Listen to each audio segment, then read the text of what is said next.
What's up, Switch? My name is James, and we're talking about the nature of God. And specifically, we want to answer the question, who is God?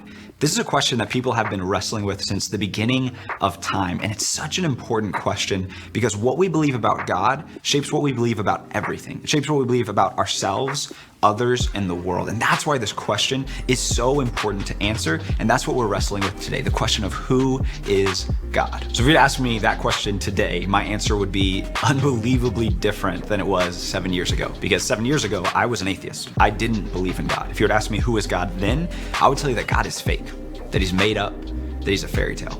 And that happened because I started reading about all these different things and watching videos from speakers who were debating and dismantling Christianity. And they raised all these questions that I didn't have answers for.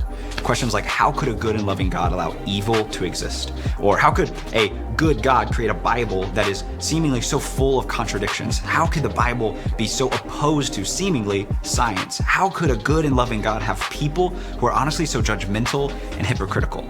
I started reading and hearing all these people talk about these questions that I didn't have answers for, that led me to ultimately deciding that God is fake, that he's made up, and that he doesn't exist. Who is God? God is blank. We all fill in that blank with something. And that thing that we put in that blank is how we define God. And how we define God determines what we believe, which determines how we behave. So for you, what do you put in the blank? Who is God to you? Maybe you fill in that blank by saying God is fake. The only thing that exists is what you see in front of you. There's no objective morality. There's no free will. There is no higher power. All that there is us. Maybe for you, though, you fill in the blank by saying that God is an angry old man in the sky.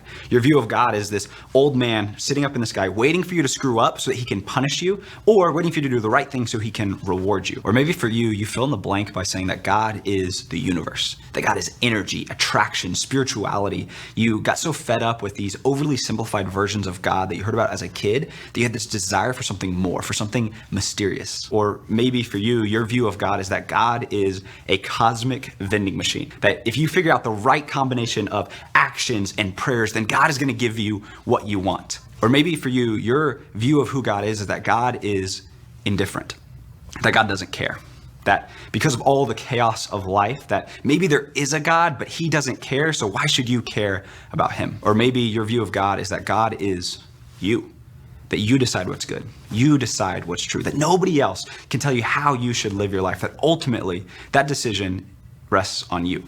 Who is God to you?